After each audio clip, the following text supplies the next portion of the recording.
buenos días a todos, buenos días a los que nos ven, nos escuchan. Estamos en el versículo número 16 del capítulo número 2, ahí nos quedamos hace 8 días. Pero es necesario que tomemos un poquito el contexto en la lectura que inicia desde el versículo 14, de ahí inicia. Dice, así que por cuanto los hijos participaron de carne y sangre, él también participó de lo mismo, para destruir por medio de la muerte al que tenía el imperio de la muerte, este es al diablo, y librar a todos los que por el temor de la muerte estaban durante toda la vida sujetos a servidumbre. Porque ciertamente, ahí es donde estamos, no socorrió a los ángeles, sino que socorrió a la descendencia de Abraham, por lo cual debía ser en todo semejante a sus hermanos, para que viniese a ser misericordioso y fiel sumo sacerdote en lo que a Dios se refiere, para expiar los pecados del pueblo, pues en cuanto él mismo padeció siendo tentado, es poderoso para socorrer a los que son, dice, tentados. Bueno, aquí en esta porción, lo decíamos 8 días, es una de las doctrinas fundamentales del cristianismo, la encarnación de Cristo.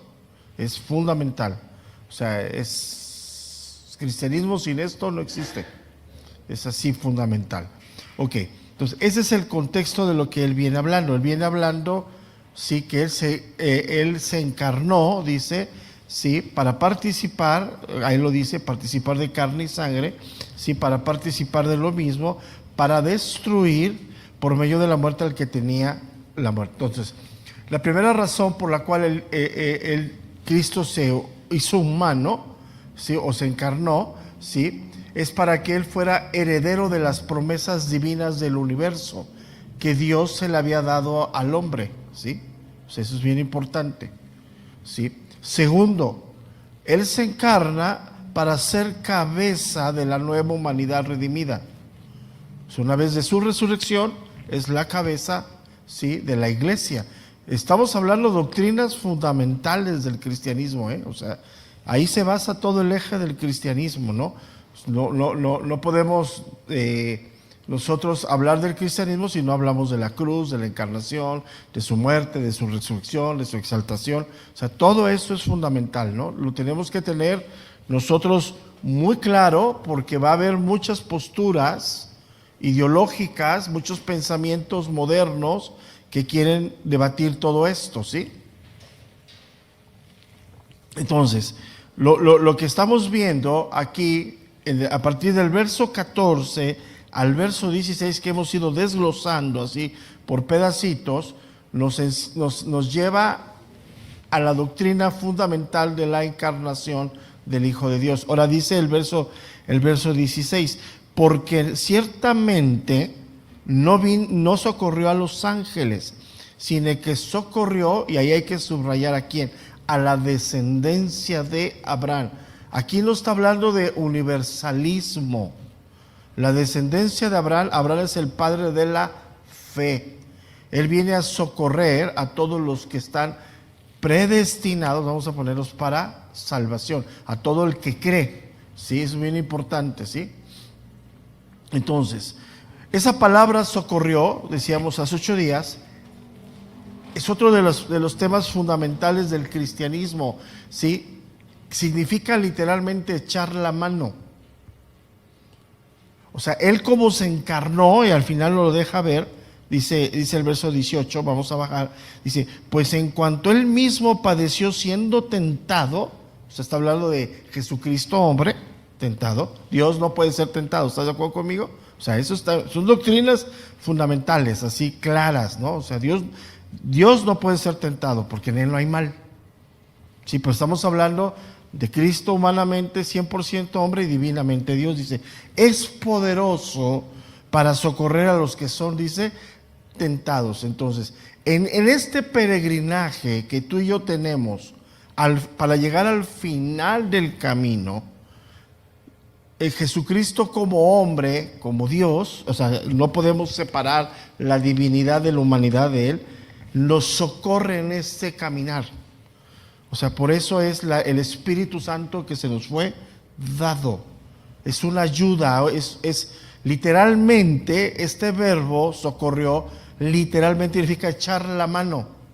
O sea, echar la mano, ¿para qué? Para que te tomes de la mano de ¿quién? De Dios. Entonces es donde tú y yo hoy, y todo creyente, estamos parados. O sea, yo no puedo decir que Dios no sabe lo que estoy sintiendo. Él lo vivió en carne propia, pero sin pecado. Yo tengo pecado, tú tienes pecado. Entonces eso es doctrina fundamental, ¿sí?, del cristianismo, ¿sí? Y ahora aquí, el verso 16, ¿sí?, nos deja esa parte que es muy importante, sino que socorrió. Entonces, ese verbo socorrió, subrayalo y ponlo ahí, literalmente significa echar la mano para ayudar, ¿sí? Y no vino para ayudar a los ángeles, decíamos hace 8 días, los que ya se rebelaron ya están decretados para destrucción. En el momento que llegue el tiempo del apocalipsis, el tiempo de la consumación de los tiempos, todos ellos van a desaparecer, junto con la serpiente antigua que es Satanás, ¿no? Entonces, en este tiempo, no solamente Dios nos salva, nos adopta, sino nos da el Espíritu, y el Espíritu lo que hace es, literalmente, vamos a ponerlo así coloquial, es echarnos la mano, ¿me entiendes? Ahora aquí habla de una doctrina o una enseñanza bíblica que es fundamental para el cristianismo, que se llama dependencia de Dios. O sea, si tú y yo no aprendemos a depender de Dios en esta vida, estamos literalmente yéndonos al precipicio, porque no podemos caminar solos. O sea, la tentación, la carne, la lucha constante entre el hombre interior y el hombre exterior, vamos a perder. Necesitamos tomarnos de la mano de Dios, ¿sí? Y recordábamos hace 8 días un pasaje clásico, ¿no?, que donde quiera lo oímos, más emocional que otro, el clásico pasaje de Pedro, ¿no?, cuando camina sobre el agua en la tormenta y tiene los ojos puestos en Jesús, se va hacia la tormenta y se empieza a hundir, ¿no? Entonces, ¿qué hace el Señor? Le da ¿qué? La mano. Entonces, si nosotros dejamos de ver a Cristo, hablo de la dependencia, pues nos vamos a hundir en nuestros pensamientos, en nuestras ideas. A veces es fuerte esto, ¿no? O sea, mira, son estas partes donde se enseña bien fácil, pero hasta que lo vives lo entiendes, ¿no? O sea, son esas partes bíblicas que desde aquí se enseña bien padre, ¿no? Y dices, depende de Dios y no te sueltes y agárrate y bla, bla, bla, ¿no? Y al final, pues a lo mejor ni yo dependo de Dios, ¿no? También, ¿sí me explico? O sea, tengo que pasar mi prueba personal, mi vida con Dios para esa parte, ¿no? Estamos hablando de Mateo 14:31, es el pasaje a donde extiende la mano y se hacía de él y le dijo, hombre de poca fe, ¿por qué dudaste, no?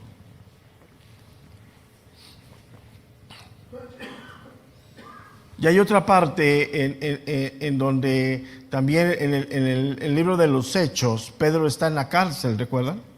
Y Dios manda ángeles a socorrer a Pedro para sacarlo de la cárcel, ¿no? Vamos allá, Hechos capítulo 12, verso número 7. Hechos capítulo 12, versículo número 7. Dice, y he aquí que se presentó un ángel del Señor y una luz resplandeció en la cárcel y tocando a Pedro en el costado le despertó diciendo, levántate pronto, y a las cadenas se le cayeron de las manos. Y le dijo el ángel, cíñete y átate las sandalias, y lo hizo así, y le dijo, envuélvete en tu manto y sígueme. Y saliendo le seguía, pero no sabía que era verdad lo que hacía el ángel, sino que pensaba que veía una, dice, visión. Entonces los ángeles están para socorrer a los hombres porque son enviados por Dios, son simple y sencillamente, sí, ellos son mensajeros de Dios, son socorristas de Dios, pero ellos, hay otra doctrina fundamental del cristianismo, los ángeles no tienen salvación, o sea, en ellos no hay salvación. O sea, eso de que voy a convertir al diablo y todo eso es pura locura. O sea, todos esos pensamientos que han llegado a la iglesia de ese sensacionalismo es mentira. O sea, ¿sí me entiendes? O sea, no tiene nada que ver. ¿Ok? Entonces, ahora tampoco, aunque hay un poder, lo veíamos hace 15 días, hay un poder serio, un hostigamiento, la maldad existe, hay huestes de maldad, pero no tienen poder autónomo. Ellos no se gobiernan solos. El soberano y el sobre todas las cosas es Dios. Y si Dios le da oportunidad que Él venga y te dé, pues sí. O sea, si Dios te suelta el chupacabra, está bien, corre, ¿no? ¿Sí me explico? Pero no, ellos no tienen esa autoridad, ¿sí? Entonces, así como Pedro en aquel tiempo estaba en la cárcel y necesitaba salir de ese lugar, así nosotros también necesitamos salir de la carne, de nuestros pensamientos, ¿no? De nuestras propias convicciones y de quién podemos socorrernos o quién podemos tomar, asirnos para salir adelante del Espíritu de Dios, de Jesús. Ahora, ¿cuál es la conexión que tenemos nosotros con Dios? La palabra de Dios. Esa es tu herramienta, ¿no? Si tú desconoces el Evangelio, no sabes, tienes la herramienta y no sabes usarla, ¿no? Entonces, para nosotros ya no vivir en esta vida, en este tiempo en cautiverio, esclavizados, pues tenemos que tomar la libertad que Dios nos ha dado, ¿no? Hay que ceñirnos de Él.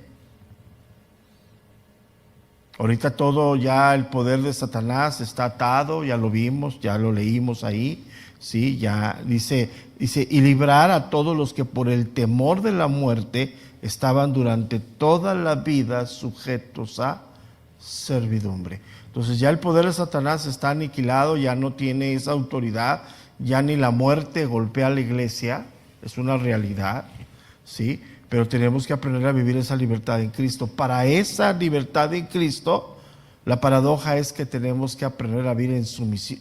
Tenemos que aprender a vivir en sumisión a Dios.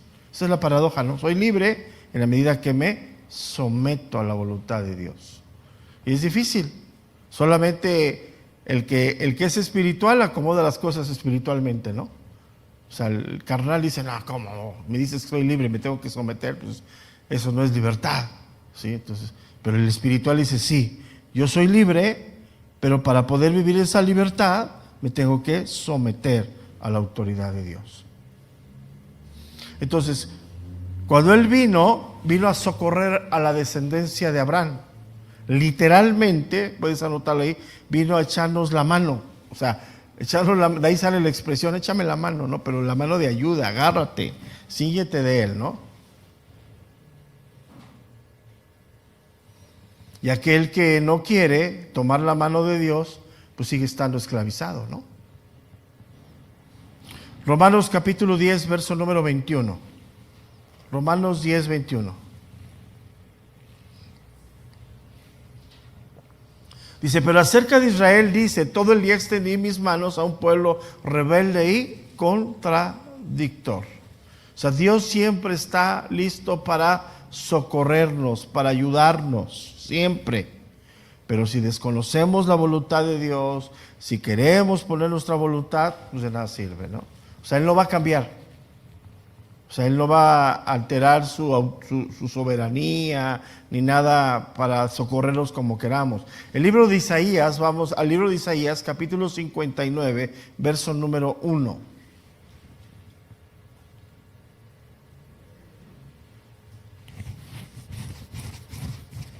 Isaías 59, versículo número 1. Dice, he aquí no se ha cortado la mano de Jehová para salvar, ni se ha grabado su oído para oír. O sea, a veces parece que Dios no está. ¿Cuántos han sentido eso? Pero ahí está. Él no se mueve. Él no cambia. Entonces, vamos a poner esta idea. Cuando nosotros nacemos de nuevo, somos libertados de la cautividad de Egipto. ¿Estás de acuerdo conmigo? y entramos a un desierto, que es el que estamos caminando el día de hoy, con una promesa de la tierra prometida, ¿no? La promesa de la vida eterna. En todo este trayecto que se llama peregrinaje, necesitamos depender de Dios. Y su mano para ti, para mí y para todo creyente en este momento está extendida hacia nosotros. Él nos socorre, nos ayuda.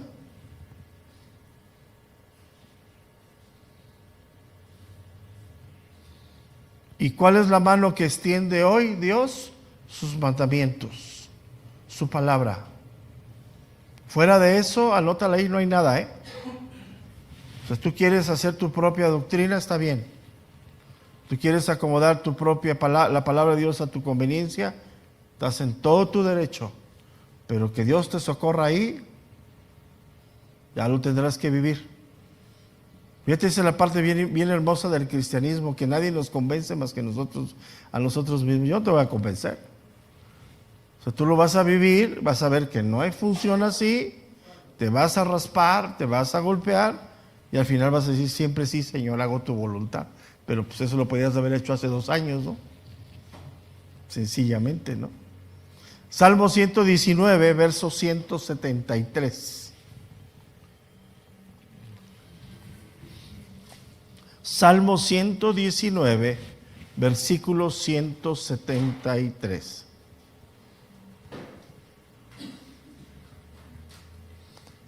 Dice, esté tu mano pronta para socorrerme, porque tus mandamientos he escogido. Esté tu mano pronto para socorrerme, porque tus mandamientos he escogido. Qué importante es esto, ¿no?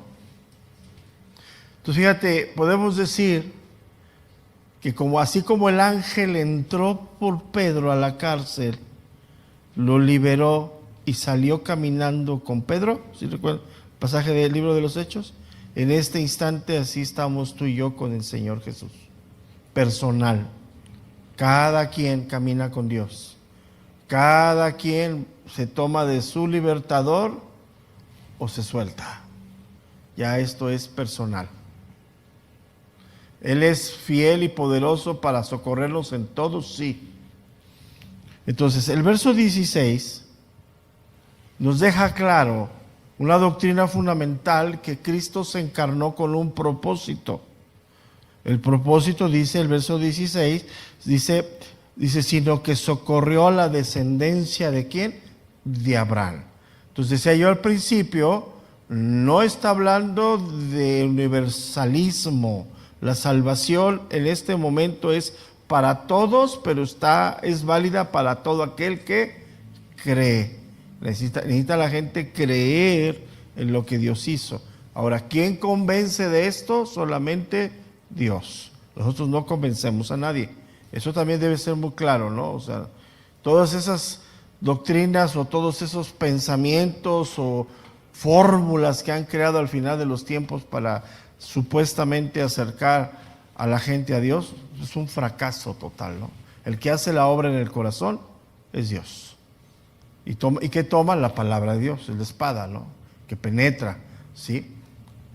Entonces, si lo que socorrió a la descendencia de Abraham, la descendencia de Abraham es la nueva humanidad, lo que hoy se conoce de la carta de los Romanos como el Israel espiritual, el remanente entre judíos y gentiles. A la descendencia de Abraham.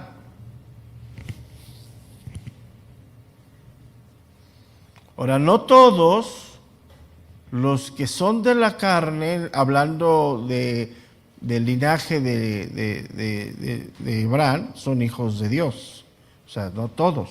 O sea, acuérdate que en este momento hay un remanente, ¿no? Todos los que salieron de Egipto, no todos entraron a la tierra prometida, ¿sí? Entonces, son diferentes escenarios que hemos estado viendo en la carta de los Romanos. Al final de los tiempos, todo Israel será salvo, ya nos quedó claro, ¿no? Es un misterio de parte de Dios. Pero vamos a ponernos en el tiempo presente, aquí, tiempo presente. En este momento, no todos los descendientes naturales de Abraham son hijos de fe. no creen, están endurecidos. Mateo capítulo 3, verso número 9. Ese es el mismo escenario de endurecimiento de Israel que encontró el Señor Jesús. El mismo escenario cuando Él se encarna. Ellos estaban endurecidos, por eso viendo lo que vieron y oyendo lo que oyeron, lo rechazaron. Mateo capítulo 3, verso número 9. Porque esa es una doctrina también fundamental, ¿eh? No tenemos, nótala ahí, no tenemos que judaizarnos nosotros, ¿eh? O sea, tú seguirás siendo de tu descendencia, de tu tío Telésforo. ¿Sí me explico? Allá de Otzingo, allá de Hidalgo, allá vienes, ¿no? Es que esto a los chavos los trae bien locos. Es una corriente de pensamiento a los jóvenes bien fuertes y ellos con mucha ignorancia se meten en esto y los manipulan. No. O sea, en este tiempo, desde que antes de llegar Cristo, estaban endurecidos. Al último profeta lo mataron, lo apedrearon enfrente del templo, 200 o 400 años antes de Cristo. Entonces, cuando Cristo se encarna, ellos estaban endurecidos hacia Dios, ¿sí? Por eso todo lo que escribió aquí, todos los evangelios hablan de esto. Por eso Juan el Bautista le dice generación de víboras, ¿no? Entonces vamos a leer aquí. Mateo capítulo 3, verso número 9. Y no penséis decir dentro de vosotros mismos, Abraham tenemos por padre, porque yo os digo que Dios puede levantar hijos de Abraham aún de estas, dice, piedras. Entonces, no todos los que pertenecen a Israel son descendencia de Abraham, ¿sí? No todos, sino que todo entra a través de la fe.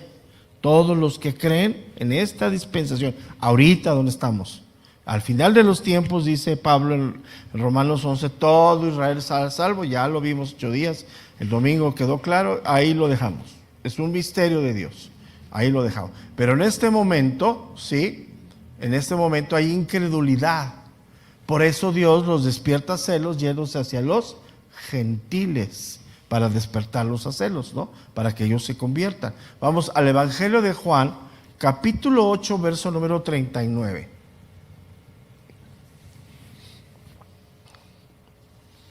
¿Qué es lo que nos está dejando claro? Lo que estamos viendo, ¿cómo lo podemos nosotros llevar al versículo 16?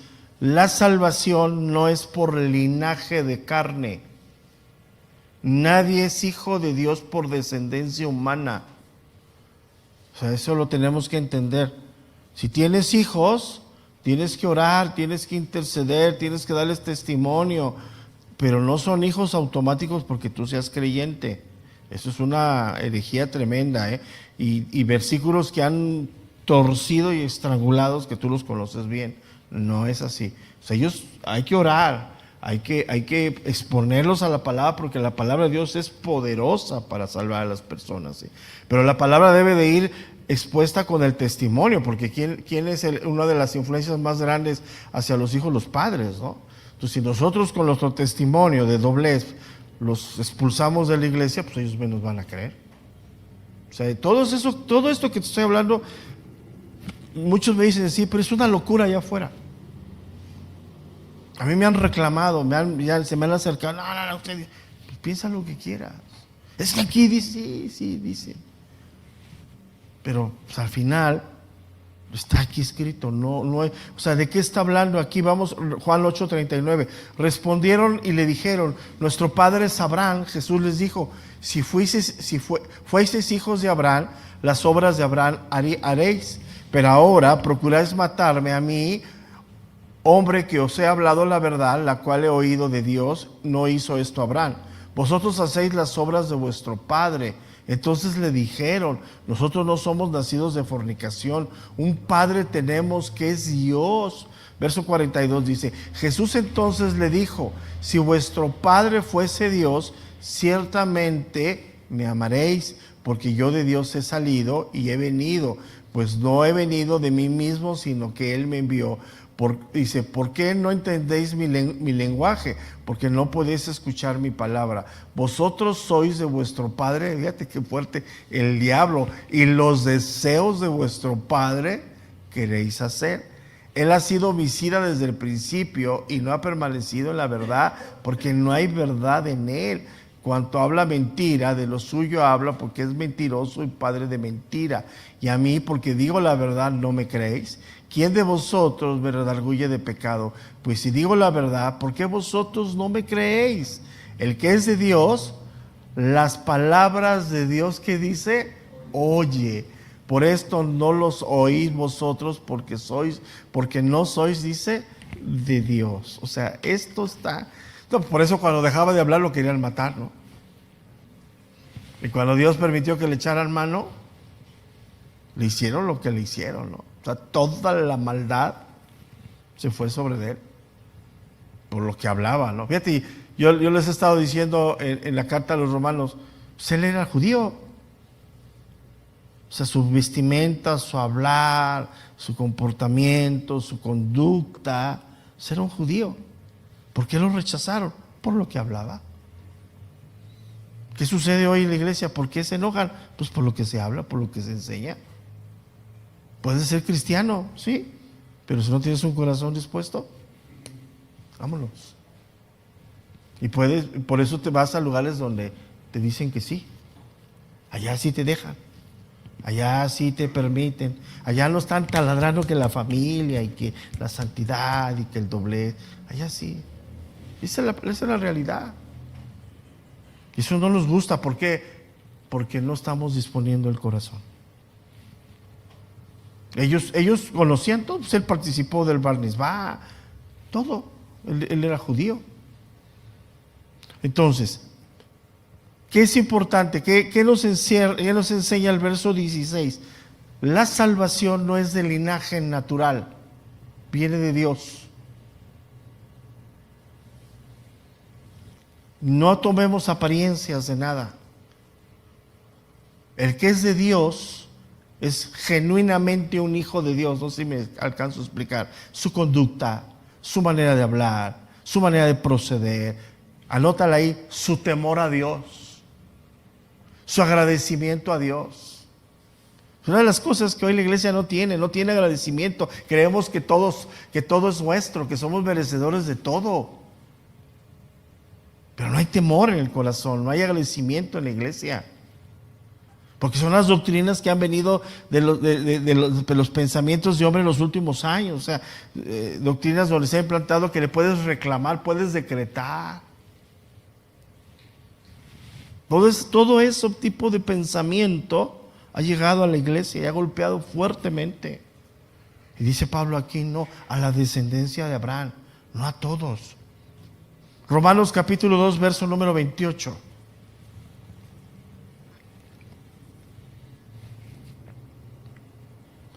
Romanos 2, 28. Dice, pues no es judío el que lo es exteriormente, ni la circuncisión la que se hace exteriormente en la carne, sino que es judío el que lo es en lo interior, y la circuncisión es la del corazón. ¿Están conmigo? En espíritu, no en letra, la alabanza de la cual no viene de los hombres, sino ¿de quién? De Dios. ¿Quién hace la transformación interna? Solamente Dios. Ahora la pregunta es, ¿se ve externamente? Sí. En la medida de tu crecimiento, en la medida de que te asides de la mano de Dios, se va viendo. Cómo te vas transformando, cómo te vas renovando, cómo va cambiando tu manera de hablar, tu manera de ver, tu manera de oír, tu conducta totalmente. De hecho, vamos a llegar ya en unas semanas a Romanos 12.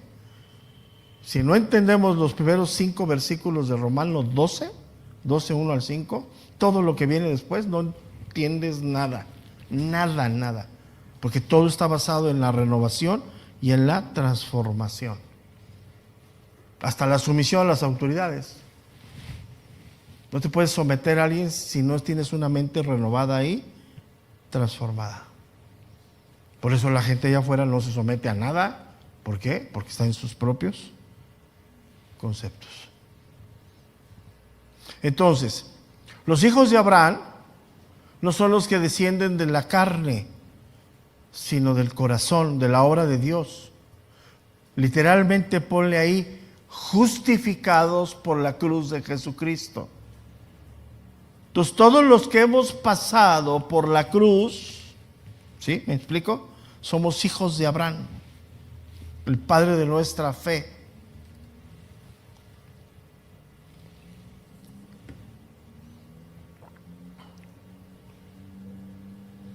Abraham recibió la circuncisión como símbolo de su justificación, porque ya tenía la fe.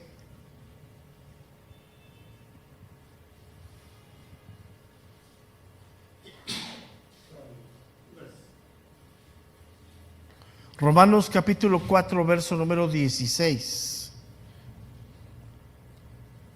Romanos 4, 16. Por tanto, es por fe para que sea por gracia, a fin de que la promesa sea firme para toda la descendencia, no solamente para la que es de la ley, sino también para la que es de la fe de Abraham, el cual es Padre de todos nosotros, como está escrito: te he puesto por padre de muchas gentes delante de Dios, a quien creyó, el cual da vida a los muertos y llama las cosas que no son como si fuesen. Entonces, texto multicitado, llama las cosas que no son como si fuesen.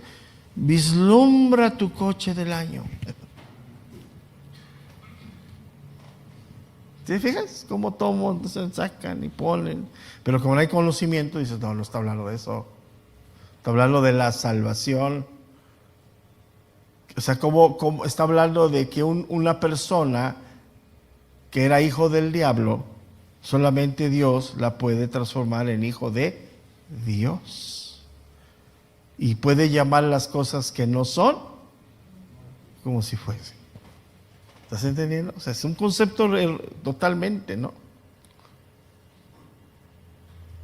Entonces, cuando habla de la descendencia de Abraham, puedes poner ahí todo aquel que ha sido justificado en la cruz de Cristo.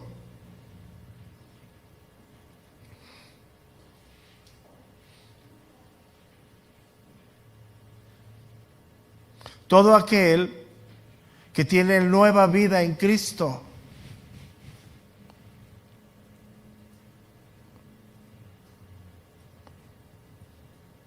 Y lo que no podíamos ser tú y yo, por gracia de Dios, hoy somos hijos de Dios. No sé si captas esto así.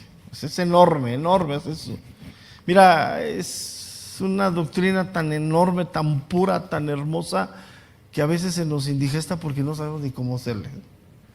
O sea, yo quiero que medites esto. Cada decisión que vas a tomar, cada acción que vas a hacer, debes de tener claro que eres un hijo de Dios.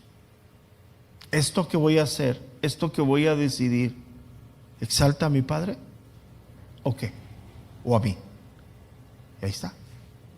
Y mira que si tú empiezas a parar, empieza a cambiar tu vida, porque te empiezas a alinear en el Espíritu de Dios. Pero si tú sigues todavía la locura del mundo y luego te sales, entras, vas, vienes, pues ya vamos a llegar aquí a la segunda advertencia, que está bien fuerte. Yo creo que no nos da tiempo este año, hasta el otro, no sé, vamos a ver cómo llegamos. Pero en una de esas que salgo, entro, voy y vengo, si agarras algo que no está bien, te vas. ¿Has pisado alguna vez algo que te resbale? ¿A dónde acabas?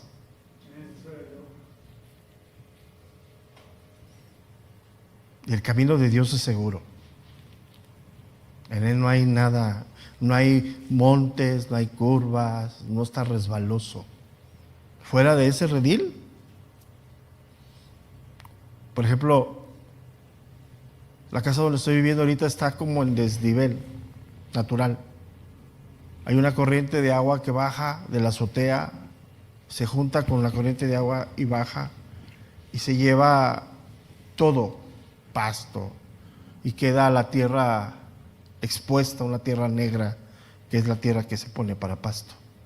Si tú no tienes cuidado en tiempo de lluvias, llegas a pisar esa tierra, no hombre, hasta los pies te vuelven. El problema es que está de noche y no ves.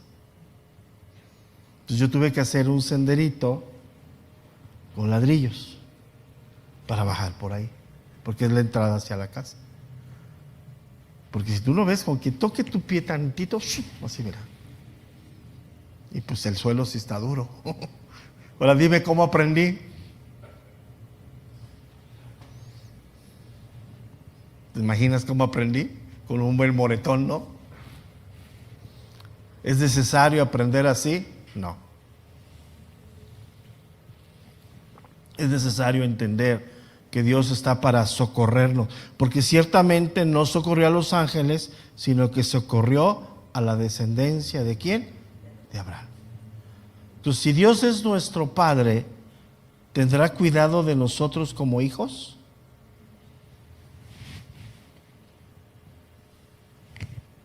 Tenemos que aprender que nuestra vida está escondida en Dios a través de la obra del Espíritu Santo.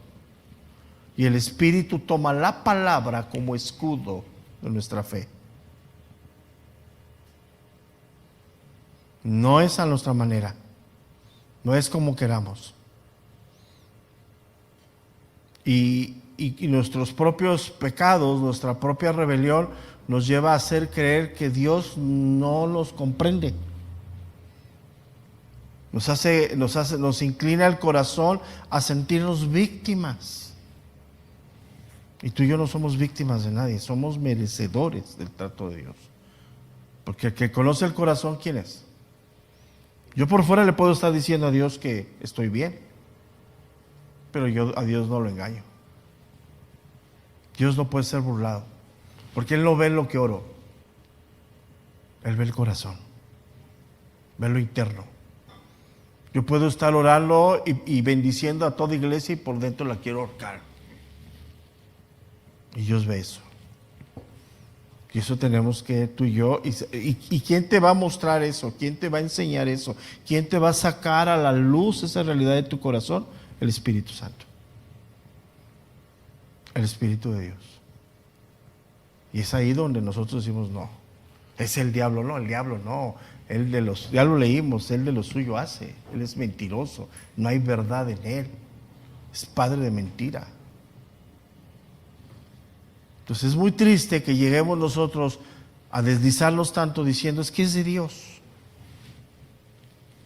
Cuando la evidencia clara a nuestra propia vida es que no es de Dios. Porque hay una sola regla, ¿no? Hay un solo camino, que es estrecho y recto, inamovible. Verso número 17. Vamos a adelantar, si nos da tiempo. Dice, por lo cual debía ser en todo semejante a sus hermanos, para venir a ser misericordioso y fiel sumo sacerdote en lo que a Dios se refiere, para expiar los pecados del pueblo. Aquí la primera palabra importante es semejante. Significa ser similar. Aunque fue hombre, él fue sin pecado. Nunca tú y yo seremos semejantes a igualdad a Él. Somos semejantes a imagen y semejanza.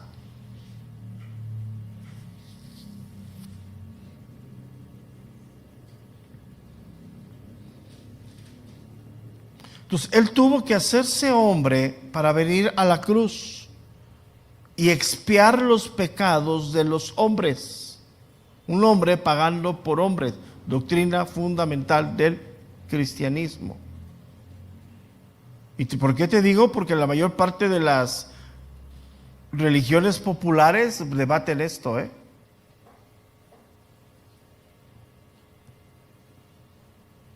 Entonces dice el verso 17, debía ser semejante en todo, dice, por lo cual debía ser en todo semejante a sus hermanos. O sea, él también sentía dolor cuando lo lastimaron, sí. O sea, cuando tú te pegas, ¿sientes dolor? Sí. Cuando Él fue a la cruz y lo clavaron en viva carne, sintió dolor tremendamente. O sea, eso es algo serio, ¿eh? Tenemos que dimensionar lo que Cristo, o sea, Él pagó por mí en la cruz y lo tomamos así como un cheque. No. Él sufrió, Él padeció. Cuando lo golpearon, cuando lo latigaron, todo eso Él lo vivió en carne propia.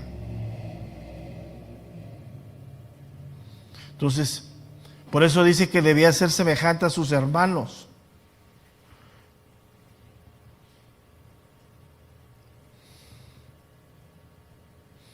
Y dice más, dice, y fiel sumo sacerdote. ¿Qué es un sumo sacerdote? Literalmente es un hombre consagrado al servicio de Dios. Eso es literalmente un sumo sacerdote.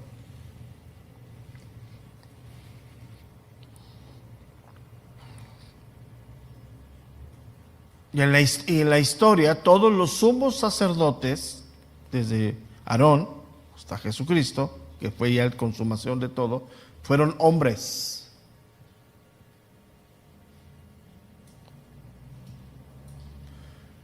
Y como sacerdote era el representante del pueblo ante Dios. Era el mediador, estamos hablando del antiguo pacto, entre el pueblo y Dios. Cristo fue el mediador entre Dios y nosotros.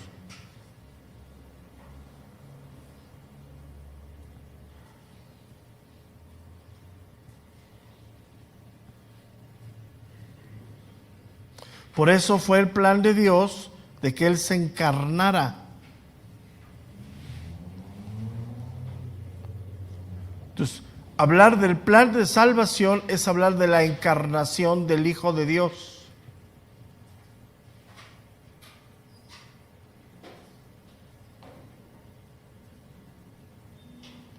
Doctrina fundamental del cristianismo, fundamental. Y todo este plan de encarnación, de salvación, de intercesión, está predominado por la gracia de Dios, todo.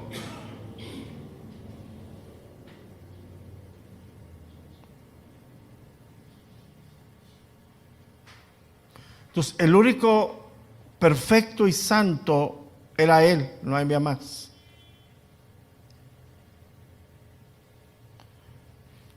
Y como Él se hizo hombre, se puede identificar plenamente con nosotros. O sea, Él conoce perfectamente. No hay nada que tú y yo padezcamos o sintamos que Él no lo haya experimentado siendo hombre.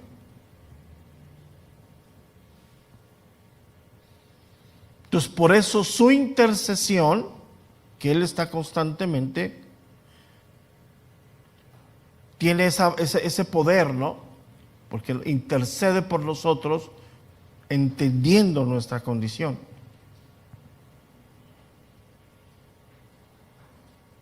Y era necesario que Él lo hiciera para mediar entre Dios y nosotros como sumo sacerdote.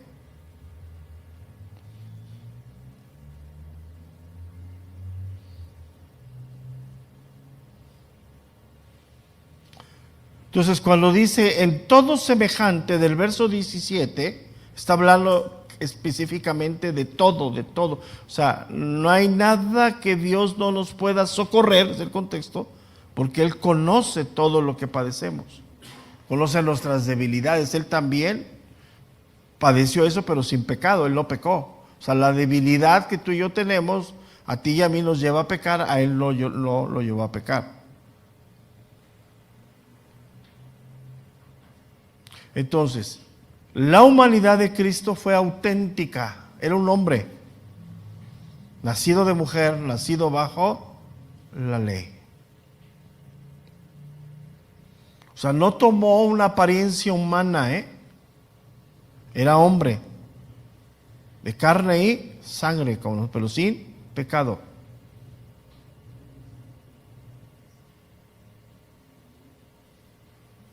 Porque hay posturas ideológicas de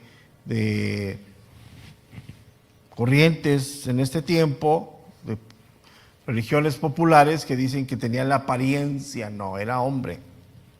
Era un hombre literal. O sea, su sangre que fue derramada es como similar a la nuestra, pero sin pecado.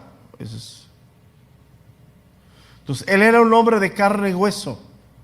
Tenía emociones, apetitos, o sea, normal. Me pregunto, ¿se llegó a enfermar de gripa? También. ¿De niño se ha de haber enfermado del estómago como tú y yo? También. ¿Sentía hambre? Sí. O sea, ¿sí me explico? Hebreos capítulo 4, verso número 15. Esto es fundamental, ¿eh? Hebreos capítulo 4, verso número 15.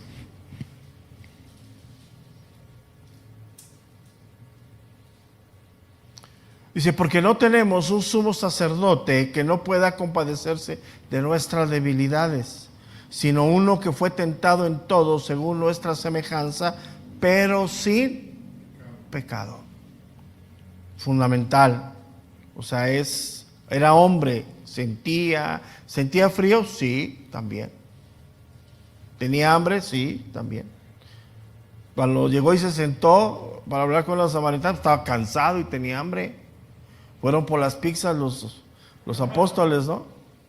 Fueron a formarse ahí a Little Caesar, ¿no? Bueno, era de moda. Entonces, él tenía hambre, pero nunca dejaba hacer la voluntad de Dios. Entonces, él compartió con nosotros la plena humanidad. La misma, ¿sentía miedo? Sí. Total. Pues era un hombre. Cuando lloró por Lázaro, pues sí lloró. O sea, no fue un teatro. ¿Pero por qué lloró? Ahí se los dejo de tarea. Si era Dios, ¿pero por qué lloró? Está muy claro eso, ¿eh? Pero ahí lo dejo.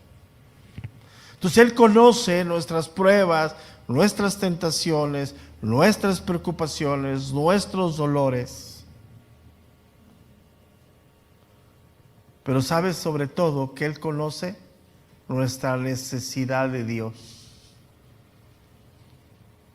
Por eso fue antes de la prueba, antes de la crucifixión, fue al Getsemaní. Fíjate. Entonces dices, pues, ¿por qué si era Dios? Pero era hombre. Y lo que padeció en el Getsemaní clínicamente es real. El estrés de alguien lo puede llevar a sudar sangre. Es más, si tú haces un esfuerzo así muy grande, los poros se te llenan de sangre. Entonces es real todo eso. Fuerte, ¿no? Dice, aquí lo vamos a dejar porque esto es impresionante. Dice, para venir a ser misericordioso. Subraya esa palabra. Híjole. Mira, ¿cuántos de aquí saben que Dios es misericordioso? A ver si te puedo explicar esto. La misericordia de Dios tiene un camino. Así. Que es su palabra. Nuevo y vivo. En este camino angosto, que es de dependencia, de guía de Dios, de sustento, encuentras la misericordia de Dios a tu vida. No te pasa más de lo que Dios está planeando para ti, porque Él conoce tu corazón. Pero cuando tú en la prueba, cuando tú ante la adversidad te sales de este camino, tú mismo te sales de la misericordia de Dios. Y Él no te va a dar juicio, porque es lento para la ira y grande misericordia. O sea, de Él no vamos a recibir maltrato. O sea, Él no va a decir, te saliste un rayo, no. Escúchame bien. pero al ladito que está en la línea, el que está ahí esperando que te salgas, te va a agarrar. Te va a agarrar. Y te va a dar una que a lo mejor ni regresas. Créelo. Y somos bien duros. No, yo quiero así. Porque nos han hecho creer que la misericordia de Dios es extendida para que, como Dios me conoce, sabe quién soy. Yo ya le pedí a Dios que me quite lo bocón. Pero ay, es que pues tú sabes, ¿no? Cuando viene la prueba, pues te sale y te justificas. Créemelo, esto está serio. Por eso yo lo decía y lo sigo insistiendo. Uno de los grandes males de los últimos 30, 40 años es la apostasía dentro de la iglesia. Pero no hay persecución. O sea, ¿qué te impide venir? ¿Sabes? Lo único que te impide eres tú mismo. Porque en el tiempo de Hebreos había una burla. Era vergonzoso ser cristiano. Porque muchos de estos todavía o habían sido testigos o tenían personas que habían sido testigos de cómo a ese Dios que ellos decían que los había salvado, lo habían mutilado, lo habían golpeado, lo habían escarnecido, lo habían ridiculizado, le escupieron en la cara y lo vieron morir. Y decía, ¿esto te va a salvar? Porque muchos de los que estuvieron ahí en la muerte, la mayor parte no estuvieron en la resurrección. Lee el libro de los Hechos. ¿Hasta cuándo vino el énfasis de la resurrección? Hasta el Pentecostés, pero ya habían pasado años.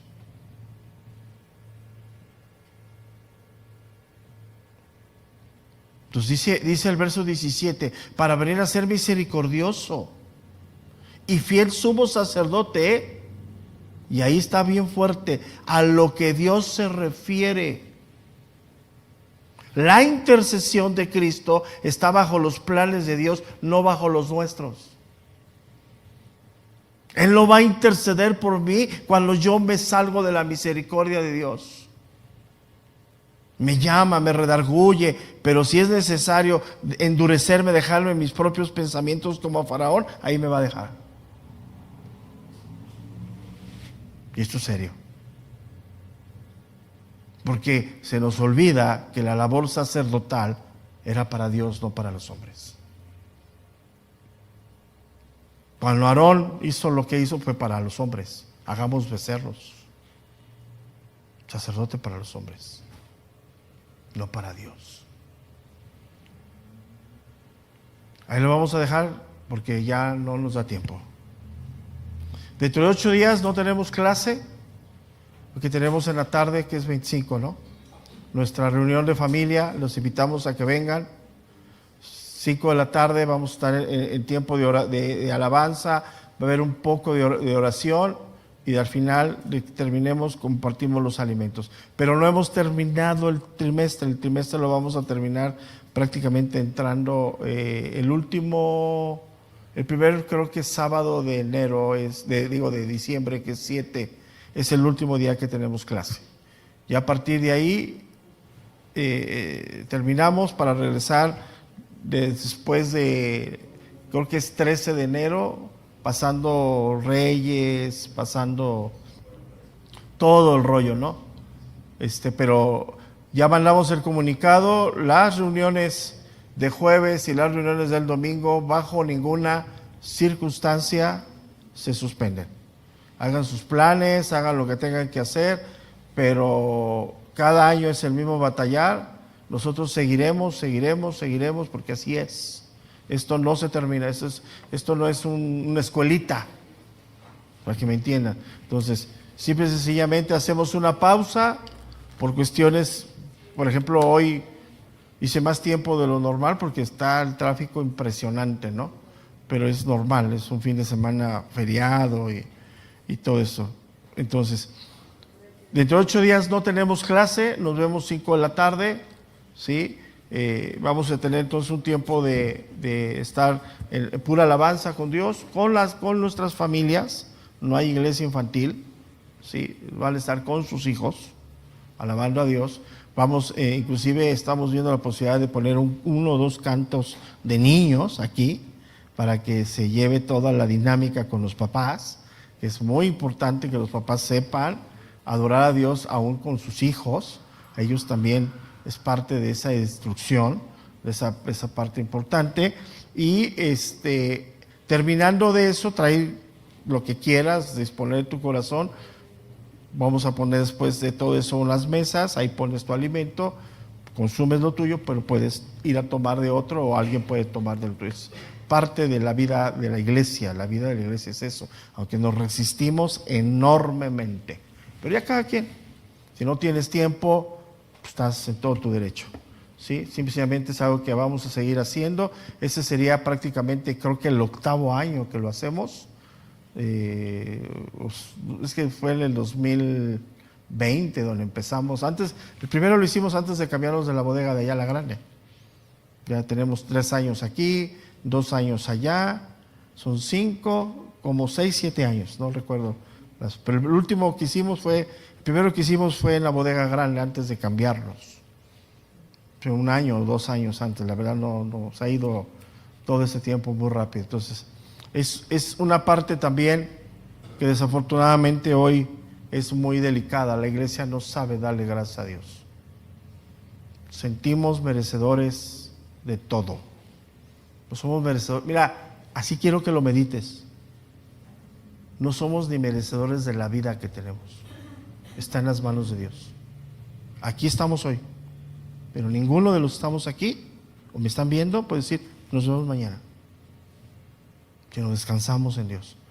Y si llegas a un momento de tu vida, un ciclo natural que dice, Señor, gracias, haces un alto y dices, Señor, gracias por lo que he recibido, por lo que no he recibido, y quiero poner por lo que viene en tus manos mi vida. Confiado en ti, Señor.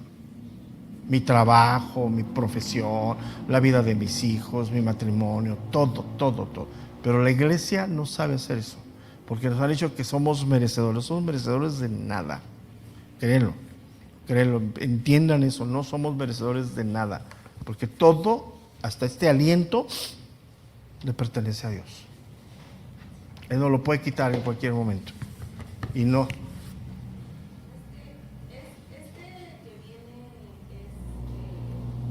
Es 25. 26. Ajá, y ya el otro ya es... No, es este que viene el próximo, ¿verdad, Norma? El que viene.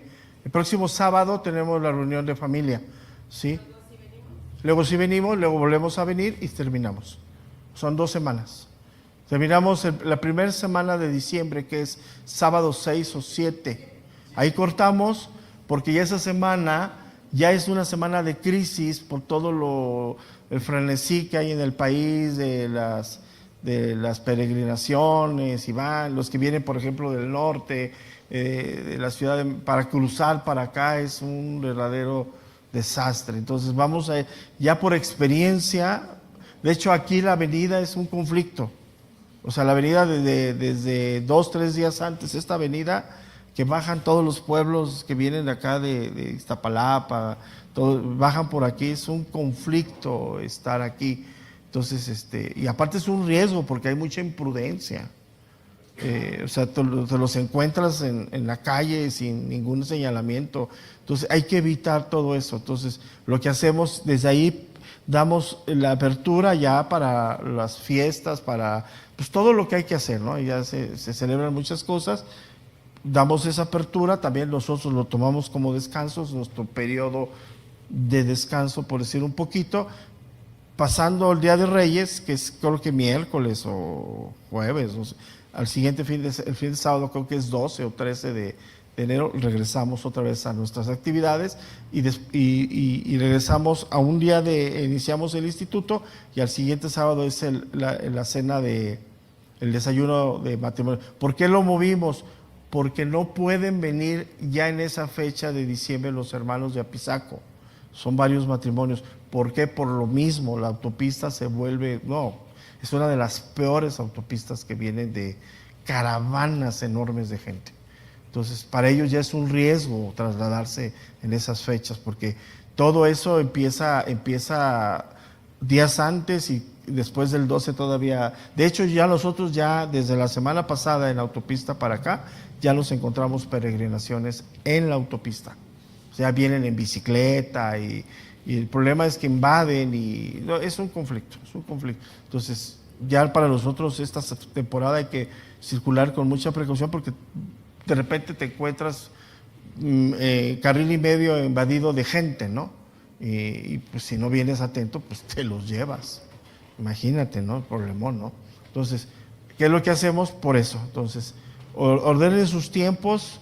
Sí es importante que el discipulado siga, eso no se va a interrumpir, pero abrimos ese tiempo para que podamos tener como un refrigerio, aprovechando toda la locura que empieza desde no el 12, empieza desde el 9, no sé, digo, yo ya la semana pasada ya encontramos caravanas viniendo para acá, entonces ya vienen en bicicleta y también aquí en el eje 3, también el eje 3 como sale directamente para allá es un caos, entonces ¿para qué nos exponemos? Pero entonces dentro de 8 días no tenemos clase, nos vemos si Dios permite 5 de la tarde para empezar nuestro tiempo de alabanza, de adoración a Dios, de agradecimientos, un evento de 2-3 horas y vámonos porque al otro día hay que estar aquí temprano. ¿Ok? Dios los bendiga, hermanos. Buenos días a todos.